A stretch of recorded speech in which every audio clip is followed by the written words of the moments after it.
Hello beautiful watchers and welcome back to Lost in Adaptation. Yes, I have decided to do all 3 books and all 4 movies. Huzzah! I've also decided to dispense with the 1 book at a time rule, so I now know when sequel stuff is interloping into the wrong film. It was a stupid rule, it wasn't helping. Anyway, Catching Fire.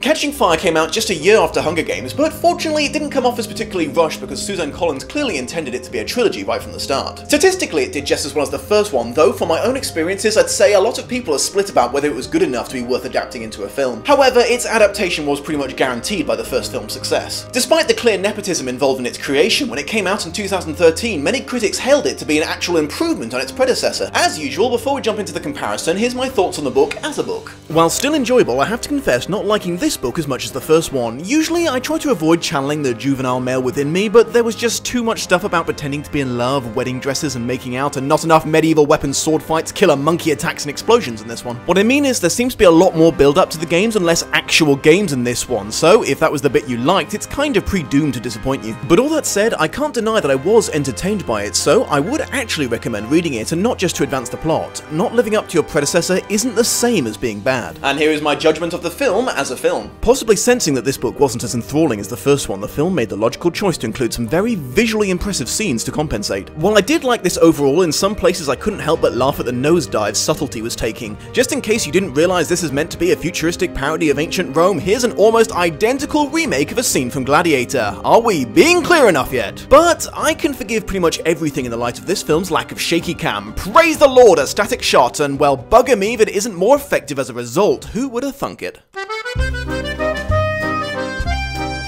The first thing I noticed when I started watching this film was the suspicious absence of Suzanne's name in the screenwriter's credits. My heart sank at this point, seeing it as a sign that big changes were lying in wait, but no, the film revealed the exact opposite. It's hard to believe this as the first film stuck to the book so closely, but I'm tempted to say that Catching Fire is even more loyal to its source material. Even if she wasn't involved in the actual writing process, I can only assume she was hovering over them the entire time, at least in spirit. Otherwise, why else would they have gone to such lengths to stick to her original vision? Once again, in order to describe all the similarities between the book's plot and the film, I might as well just describe the entire film.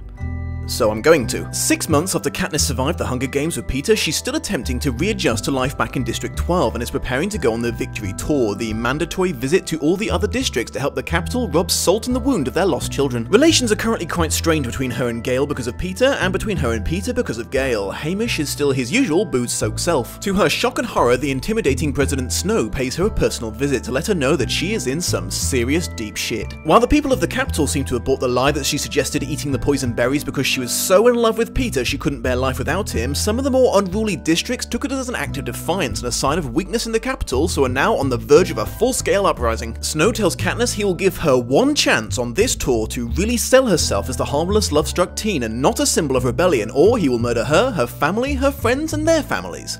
And probably their pets. This, as you can imagine, does nothing to help her already quite damaged psyche. While on the tour, Peter offers the olive branch of friendship and she quickly becomes dependent on his platonic comfort to remain sane. The tour does not go well. Before she brings Peter into the loop, he accidentally puts Ruth's family in the spotlight by pledging to share some of their game winnings with them. Katniss is so moved she feels she also has to make a speech about her lost friend. The people of District 11 seem to really like this, but unfortunately the peacekeepers there do not. Despite their best attempts to lean into the lie, even going as far as to get engaged live on camera, at the big capital party at the end of the tour, Snow very subtly tells Katniss it wasn't enough and that her days are numbered. On her return to District 12, she tries to organise everyone she cares about into a mass escape to the hills, but it never really gets off the ground, partly because of her love triangle. At this point, with several districts rioting, President Snow starts cracking down on everyone, even District 12. A new head peacekeeper arrives and burns down any part of the district that wasn't approved by the capital. He then flogs the shit out of Gale, forcing Katniss to intercede. This does not go well, but luckily Hamish manages to talk him down. Then the big bombshell hits. Every 25 years, the capital puts on a special Hunger Games known as the Quarter Quell. This being the 75th Games, it's supposedly put down an ancient law that the tributes for these games would have to be made up of former victors. As Katniss is the only living female winner in District 12, she's doomed to return to the arena for sure. In the end, Hamish is picked as the male tribute, but Peter volunteers so he can protect Katniss. They're immediately whisked away to the capital. They do some research into the other former victors who got chosen. One notable one is a very handsome young man from District 4 named Finnick Odair. Hamish wants Katniss and Peter to form an alliance with some of the other tributes to make them stronger in the arena, but the only ones she bonds with are two science eggheads named Beady and Wyrus and a very old woman named Mags who only volunteered to save a younger woman from having to go. Mags happens to be Finnick's former mentor and friend. In the pre-game interviews, all the tributes take pot shots at President Snow's administration with varying degrees of subtlety. Katniss is forced by the president to wear a frumpy wedding dress, but her loyal stylish Cinna altered it to make a dramatic transformation into a Mockingjay costume. Peter tries one last desperate attempt to derail the games by pretending that Katniss is pregnant. This does shake up the capital's public, but unfortunately is not enough. Seconds before she's sent into the arena, peacekeepers burst in and beat the living shit out of Cinna for his Mockingjay stunt. Snow arranged it so that Katniss would have to watch the whole thing right before she's thrown into combat. The new arena appears to have a more aquatic element to its starting zone. In the opening bloodbath, Katniss discovers that Hamish has ignored her opinion about alliances and given Finnick a symbol of his trust. She and Peter cautiously team up with Finnick and Mags and head into the surrounding jungle, quickly encountering a force field that temporarily kills Peter. Fortunately, handsome Finnick knows CPR. Katniss discovers that the arena is significantly smaller this time and completely enclosed in a dome-shaped force field. The games also proceed very differently this time around. Whereas the last time the main threat was the other tributes and the game masters would only intercede to drive them closer together, this time the area is full of deadly traps like flesh-eating gas, homicidal monkeys, giant tidal waves, and jabberjays who scream the voices of loved ones being tortured. They eventually figure out that the arena is set up like a massive clock, and these deadly events are timed to each hour. Midnight is marked by a lightning bolt striking a conductor that looks like a massive tree. More people team up with them, including a sassy girl named Joanna, and Beady, who has come up with a plan to get rid of the remaining hostile tributes. He's got his hands on a highly conductive wire that they can wrap around the lightning tree and feed to the lake in the middle. As the lake is the safest place in the whole arena, it's a fair guess the careers will go there, so they'll get electrocuted at midnight. The only flaw in this plan as far as Katniss is concerned is that she and Peter have to split up, but she reluctantly goes along with it. On their way to the lake, she and Joanna are attacked, and it seems like she's betrayed. However, Joanna just cuts the GPS tracker out of her arm and then leads the careers away from her. Very badly concussed and woozy as hell, Katniss tries to make it back to Peter to find that Beady has managed to shock himself on the force field. Despite being brain scrambled to hell, she manages to figure out what he was up to this whole time and redirects the lightning into the force field, overloading it. She's picked up by a hovercraft she assumes belongs to the capital, but turns out to be part of the supposedly gone District 13 that's been building its military in secret for 75 years and is now about to enter the war on the side of the rebels. To this end, they wanted to become their Mockingjay, the symbol of defiance and rallying point all the districts will get behind. Katniss probably would have been happy about this, but is too distracted by the news that Peter didn't make it out and is now being held prisoner by the capital. Not entirely unreasonably, she feels this is a bit of a betrayal on Hamish's part, as he did promise to prioritize Peter's safety over hers. Both the book and the film end with Katniss being informed by Gale that District 12 has been firebombed off the face of the earth as punishment for her escape. So yeah, all of that was straight out of the book, along with massive chunks of verbatim dialogue. And I'm not even bloomin' done talking about all the details they stuck to. The vomit-inducing drink served in the capital that so disgusted Peter and Katniss because it represented everything wrong and unfair about Panem. Plutarch Heavensby, the new game master and undercover rebel, is pretty damn similar to his book original. They gave him a bit more to do and possibly made him a bit more relaxed and cool than I was imagining him, but I've no real complaints. Enobaria and her sharpened teeth for ripping out people's throats was a nice touch, as was the spinning center of the arena designed to disorientate the tributes. Joanna's naked elevator ride and the amusing effect it had on Katniss. Peter's locket containing everything Katniss has to look forward to back home, including his love rival. Intended as a way to encourage Katniss to let him be the one to die for her and not vice versa, this really was the pinnacle example of this boy's selflessness and his strategic intellect. It's nice to see he's getting a bit more of his due in this film. The beefed up concentration camp-like security in District 11 due to it being the main source of food in Panem and also one of the largest districts. Katniss's little sister Prim, in the past nothing but a frightened damsel in distress, has now rapidly matured and is proving to be a medical prodigy. The spile that Hamish sent into the games, the device for tapping water out of trees, is in the book, though admittedly it takes them a little longer to figure out what it is and how to use it there. I really could go on and on in this section forever, but just for shits and giggles, let's have a look at the stuff that wasn't so religiously adhered to. The book takes place over a slightly longer period of time than the first one, but you don't really get that impression. Quite a few events that took place weeks apart in the book are condensed down to appear right after each other in the film. And of course, there's the same deal as with the last episode. If it wasn't happening where Katniss could see it, it wasn't in the book, so President Snow's scenes are once again embellishments. However, also like with the last episode, they don't take any liberties with this sort of thing, keeping the conversations to stuff that almost certainly was going on behind the scenes in the book, so it's not so bad. The only exception to this was the film's implication that making the Quarter Queller Battle of the Victors was Plutarch's Plutarch's idea, which doesn't make any sense at all. Katniss being put in danger or in a situation where she has to sacrifice her ideals is the last thing he would have wanted, as his long-term goal was to make her the Mockingjay. It's sort of hinted at in the film that he did it so President Snow wouldn't just straight up execute her, but it's made pretty clear in the book that she was far too popular with the capital's public for him to be able to do this, so I just don't get it. Working once again with the issue of Katniss bottling everything up inside, the filmmakers had to make the side effects of her PTSD less subtle, introducing violent hallucinations and freakouts. Another scene left wanting by the lack of internal monologue is Katniss at Gale's bedside. It was at this exact moment that she became a true rebel. She gave up on all hope of personal survival and genuinely stopped wanting to calm everyone down, instead relishing the prospect of stirring things up.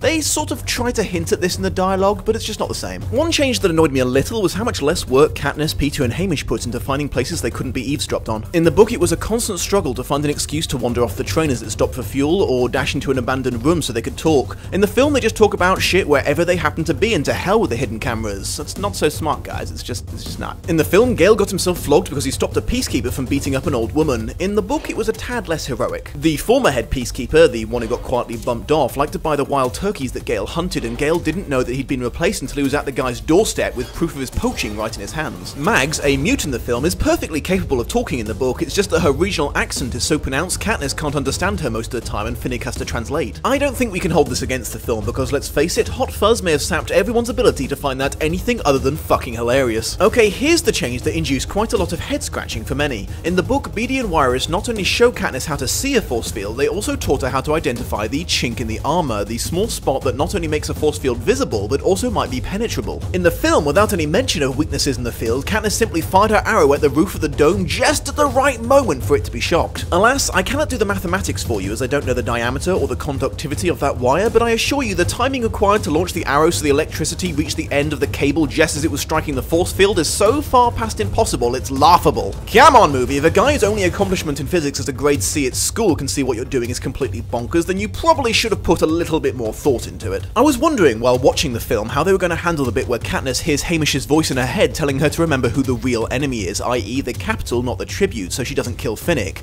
I bet they were going to make it so Finnick says it instead. Yep, there he goes. Predictable. I would like to finish this section off with a bunch of things that were not technically in the book, but I just can't be resentful of because they are, in my opinion, fucking cool. The clever way that rich people have projectors that can project up into thin air, but the poor people are stuck with the old-fashioned ones that have to project onto a wall. In the book, they have TVs, which, compared to the film, seems like an imagination fail now. President Snow's bloody backwash, explained in the last book but not this one, so technically inaccurate, but intimidating as hell. When Katniss strung up the dummy of Seneca Crane in the book, she just wrote his name on it. In the film, she draws his ridiculous beard on it too, and glob help me if that's not the funniest fucking thing I've ever seen in a film. One thing I was personally disappointed not to see was Plutarch's watch. On first glance it appears to just be a hipster pocket watch, but if he brushes his hand over the face, the Mockingjay symbol temporarily appears. It was his way of identifying himself as a rebel to other conspirators. He also tried to use it to tip Katniss off about the clock-like nature of the next arena. I do get why they had to leave this out. Anyone reading the book with half a brain cell instantly knew that this meant that Plutarch was a capital traitor right from the start. I can only assume the film wanted to keep his turncoat nature more of a secret, and his cool watch paid the price for it. The film also neglected the two escaped refugees from District 8 that Katniss encounters in the woods. They bring her news of the rebellions and the extreme measures the capital is bringing in to quell them, bombing entire factories and hanging people left, right and centre. They're also the first people to suggest that District 13 is still alive and living underground, I believe spawned of a Mockingjay that always appears in the background of the footage of the place when the capital shows it on TV. After the new dickhead peacekeeper takes over District 12, he sets his sights on getting rid of Katniss. To this end, he waits until she's out hunting for the first time in ages, then turns the electric fence on so she can't get back in, hoping he can catch her in the act of committing the crime of poaching. She's forced to climb a high tree and try to jump over, breaking several bones and bruising her lower spine in the process. As a result, she has to spend several frustrating weeks in bed. The ever-kind Peter makes a point of looking after her, at one point in a painkiller-induced stupor. Even though she knows she has no right to ask this of him after all she's put him through, she asks if he'll stay with her.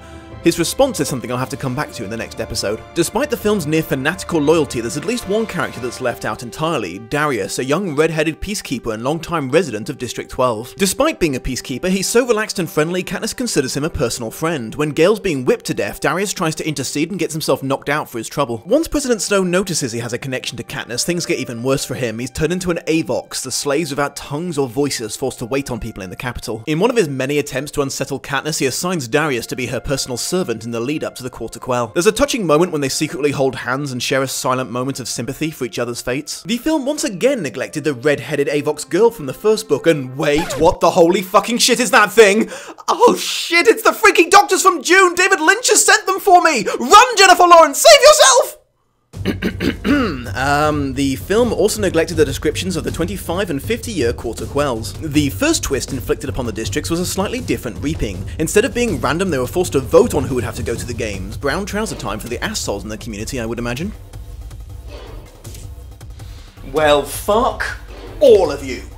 The second was a demand for twice the usual amount of tributes. This also happened to be the games that Hamish won, meaning that he outlived 47 other kids instead of 23. In regards to Hamish, the book included a section where Peter and Katniss watch a tape of his victory, showing that he used a repulsor force field to win the final battle. Something the Capitol hadn't intended, and therefore marking him for life as someone who needed to be put down and eventually driving him to drink. Right after it's revealed that the victors are going to have to go back to the games, Peter insists that they embark on a vigorous training regime to prepare for the Quarter Quell. His determination to make sure they are all as ready as possible is enough to drag even booze-besotted Hamish into jogging sessions and weapons training. In the film, Finnick Odair's backstory pretty much just consists of he was a former winner. In the book, it's explained that a big part of his survival was the power of sheer handsomeness. Because he was so damn good looking and charming, the rich and powerful of the capital were falling over themselves to buy stuff to send to him in the arena. Food, supplies, custom-made weapons. It's also explained that he's a fucking demon with a trident because his District 4 is a fishing community. Whether you consider this a minor point or a major one will depend on your level of OCD, but the book made a point of mentioning when Katniss or one of her allies occasionally stopped to collect her fucking arrows. The film just had them reappearing in her quiver between scenes, even after they clearly got spread out across the bottom of a fucking lake. The Dom's final thoughts. So, as far as I can see, another very, very loyal adaptation. Not perfect, but then, what is? I guess I was just straight up wrong about Suzanne Collins strong-arming the first film into being super faithful. With her not as involved, they still towed the line like crazy. So yeah, better directed, just as well adapted. I'd have to agree with the critics and say this is probably the superior film. If only I'd liked the book more in the first place, this would probably be my new favourite.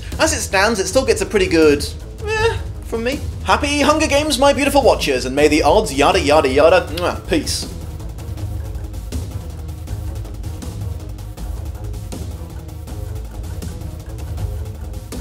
Hey beautiful watchers, just the usual reminder that if you'd like to be one of the people I ask about the Seen It Reddit ratio, or if you'd like to be involved in choosing future episodes, I have a rather nice Patreon page that lets you do those very things. If that's not an option for you, another great way to support the show is by sharing this video with all your friends, and if this is your first time joining me, perhaps consider subscribing. Thanks for watching, see you next time.